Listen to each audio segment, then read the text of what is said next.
Bom, agora que vocês já se empolgaram com esse assunto sobre cônicas, vocês já sabem a definição de cônicas, não é mesmo?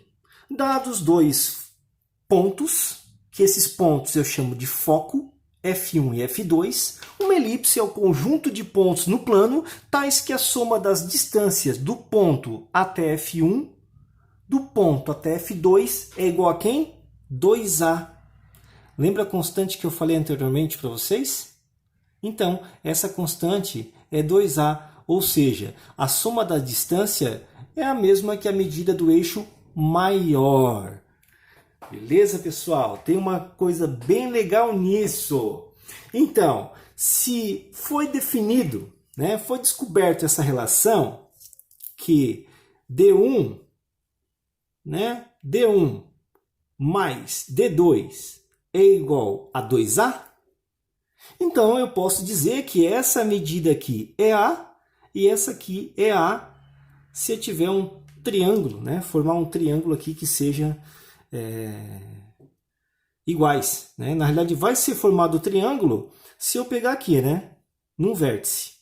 Essa distância de F1 até esse vértice, desse vértice até F2, eu formo dois triângulos iguais, no qual ele é retângulo. Pessoal, anteriormente eu falei que do centro até F1, medida C, do centro até B1, medida B. Então, essa aqui é medida A. Por que que é medida A? Porque a soma das distâncias dá 2A, e essa distância até aqui é igual a essa distância aqui. Então, eu posso dizer que essa aqui é A. Então, eu formei um triângulo retângulo.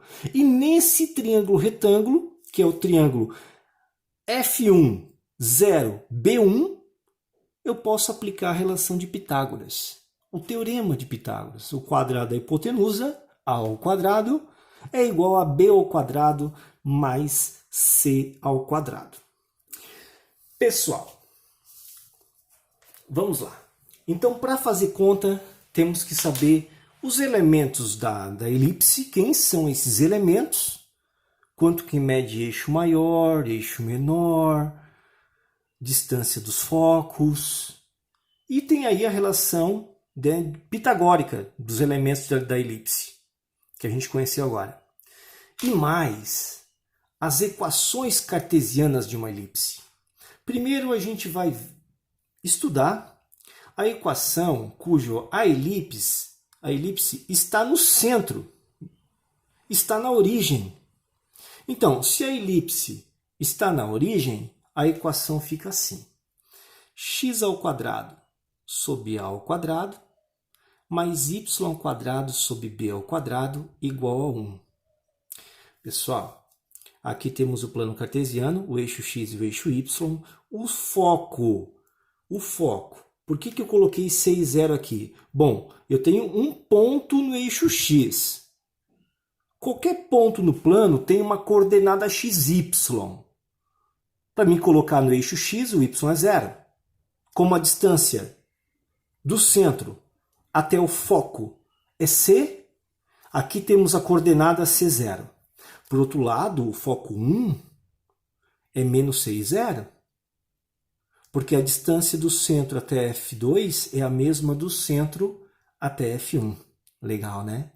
E aqui, na esquerda de 0 da origem, números negativos. Então, x é negativo. Logo, aqui temos menos c. Muito bem. Legal, entenderam, né?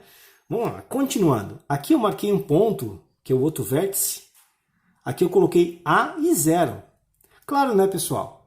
Essa distância do centro até esse vértice, eu disse que era A. Então, qual é a coordenada desse ponto? A e 0. Esse ponto está sob o eixo x. Como a direita de 0 números positivos, A e 0.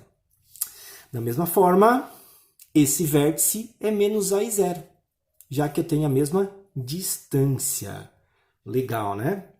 Bom, esse vértice aqui, eu escrevi 0 e B. Um ponto sobre a reta y o x é 0.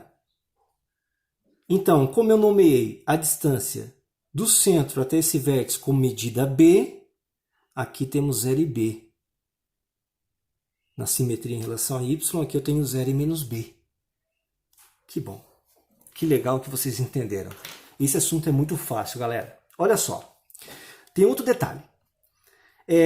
Se o número maior estiver em relação embaixo, essa é a palavra correta. Se o número maior estiver embaixo do x ao quadrado, o eixo maior está sob x. Então, o A é a medida do eixo maior.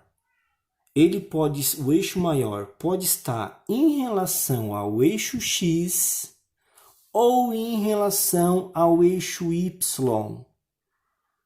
Mas é claro que vocês vão saber diferenciar essas duas elipses. É só observar quem é que está embaixo de quem. Qual é o número maior aqui embaixo? Vai ser sobre o x ao quadrado ou do y ao quadrado? Porque se o número maior for embaixo do y ao quadrado, o eixo maior está sobre y. Então, aqui temos coordenadas 0 e A e menos A. O eixo menor está sob x. O menor número vai ser sobre o eixo x. O menor eixo vai ser em relação ao eixo x, porque o menor número vai estar embaixo do x ao quadrado. Tá certo, pessoal? Então, lembrando, vamos lá. Recapitulando. A elipse pode estar com o eixo maior em relação a x e em relação a y. O que vai ser possível a gente diferenciar? Qual é o número maior que está aqui embaixo? É em relação ao x ao quadrado ou y ao quadrado? Se o número maior estiver em relação ao x ao quadrado, o eixo maior está sobre o eixo x. Caso contrário, não tem 50.000 coisas diferentes, somente duas. Número maior embaixo do x quadrado, eixo maior em relação ao eixo x. Número maior embaixo do x ao quadrado, o eixo maior em relação a y. Muito bem.